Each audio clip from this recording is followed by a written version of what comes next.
उत्तर भारत की पहली iron foundry 1856 में उत्तराखंड के नैनीताल जिले में काला ढूंगी के पास छोटी हल्द्वानी गांव में खोली गई थी। ये फाउंड्री अब पर्यटकों के लिए भी बहुत खास बन गई है। इस इलाके में काली चट्टानों की खोज के बाद अंग्रेजों ने इस फाउंड्री को बनवाया था। यहाँ से आयरन निकाला जाता था। आसपास के जंगलों की बर्बादी की वजह से इसे 1876 में बंद कर दिया गया था। हमारे देश में रेलवे का डेवलपमेंट कर रहे थे अंग्रेज, तो उनको लोहे की आवश्यकता पड़ी, तो यहाँ पर आयरन ओर पाया जाता है। उस आयरन ओर को गला के इस भट्टी में यहाँ पर लोहा तैयार किया जाता था। इस लोहे को ही ठंडा करने के लिए यहाँ पर अंग्रेजों ने बौर रिवर से बौर कैनाल बनाई। उस कैनाल का पानी इस लोहे को ठंडा करने के लिए उपयोग में लाया जाता था। और इस लोहे को गर्म करने के लिए लकड़ी की आवश्यकता पड़ी, तो यहाँ पर जंगल काफ़ी कटने लग गए थे। तो जंगल को बचाने के लिए उसमें तत्कालीन जो हमारे यहाँ पर कुमाऊं कमिश्नर थे सर हेनरी रैमजे, उन्होंने देखा कि इसी प्रकार से अगर हम लोहा बनाते रहेंगे तो हमारे यहाँ का काला ढूंग का जंगल खत्म हो जाएगा। तो उन्होंने 1876 में इसको बंद करा दिया था। जो काला ढूंगी जो नाम है, ये समझ लीजिए काला ढूंग यानी ढूंग को पत्थर कहते हैं, यानी काले पत्थरों से लोहा, कच्चा लोहा बनाने का काम उस समय किया जाता था ब्रिटिश काल में। और डेविड एंड कंपनी थी, 1858 में उसने आयरन फाउंड्री वहाँ स्थापित की। अगर आप वहाँ जाएंगे तो 4 वहाँ पे संरचनाएं भी मिलेंगी जहाँ पे गलाया जाता था पत्थरों को और उससे लोहा बनाया जाता था।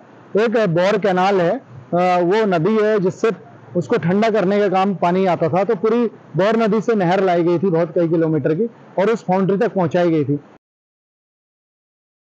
विरासत बन चुकी इस फाउंड्री को देखने के लिए बहुत से लोग छोटी हल्द्वानी गांव में पहुंचते हैं। आज मैं अपनी फैमिली के साथ यहाँ पे आयरन फाउंड्री देखने आया था काला ढूंगी पे। तो काफ़ी अच्छा लगा यहाँ पे देख के कि यहाँ पे लोहा कैसे बनता है। हमें सीखने को मिला कि कैसे यहाँ पे लोहा बनता है। और उससे पहले हमने सुनने में आया था, हमने पता करा तो उन्होंने कहा कि यहाँ पे पेड़ वेड़ कटते, तो इस वजह से आयरन फाउंड्री बंद हो गई थी। तो इसलिए काफ़ी नई चीज़ आज एक हमने देखी। उत्तर भारत की पहली आयरन फाउंड्री यहाँ पे है, जिसे देख के हमें काफ़ी अच्छा लगा। और हम चाहते भी हैं सरकार से कि इसमें कुछ काम वाम कराया जाए और इसे आगे बढ़ाया जाए। और ज्यादा पर्यटकों को आकर्षित करने के लिए उत्तराखंड पर्यटन विभाग इस इलाके का विकास के साथ साथ सौंदर्यीकरण भी कर रहा है।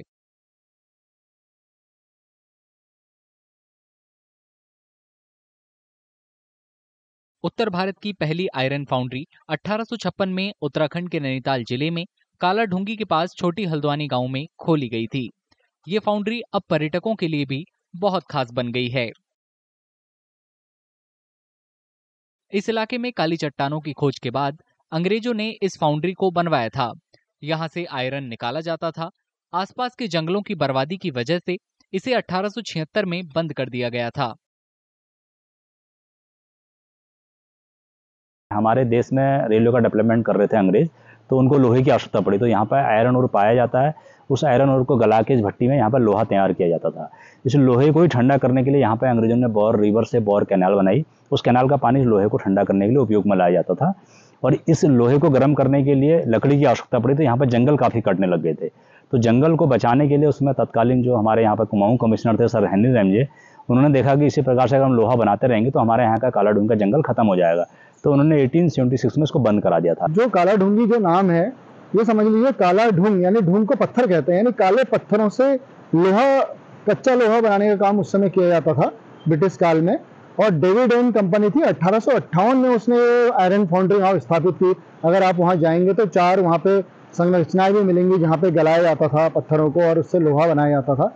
एक बौर कैनाल है, वो नदी है जिससे उसको ठंडा करने का काम पानी आता था। तो पूरी बौर नदी से नहर लाई गई थी बहुत कई किलोमीटर की और उस फाउंड्री तक पहुंचाई गई थी। विरासत बन चुकी इस फाउंड्री को देखने के लिए बहुत से लोग छोटी हल्द्वानी गांव में पहुंचते हैं। आज मैं अपनी फैमिली के साथ यहाँ पे आयरन फाउंड्री देखने आया था काला ढूंगी पे। तो काफ़ी अच्छा लगा यहाँ पे देख के कि यहाँ पे लोहा कैसे बनता है। हमें सीखने को मिला कि कैसे यहाँ पे लोहा बनता है। और उससे पहले हमने सुनने में आया था, हमने पता करा तो उन्होंने कहा कि यहाँ पे पेड़ वेड़ कटते, तो इस वजह से आयरन फाउंड्री बंद हो गई थी। तो इसलिए काफ़ी नई चीज़ आज एक हमने देखी। उत्तर भारत की पहली आयरन फाउंड्री यहाँ पे है, जिसे देख के हमें काफ़ी अच्छा लगा। और हम चाहते भी हैं सरकार से कि इसमें कुछ काम वाम कराया जाए और इसे आगे बढ़ाया जाए। और ज्यादा पर्यटकों को आकर्षित करने के लिए उत्तराखंड पर्यटन विभाग इस इलाके का विकास के साथ साथ सौंदर्यीकरण भी कर रहा है। अगर आप ये वीडियो YouTube पर देख रहे हैं तो हमारे चैनल को सब्सक्राइब करें और बेल आइकन को दबाना ना भूलें। अगर आप Facebook पर ये वीडियो देख रहे हैं तो हमारे पेज को लाइक करें।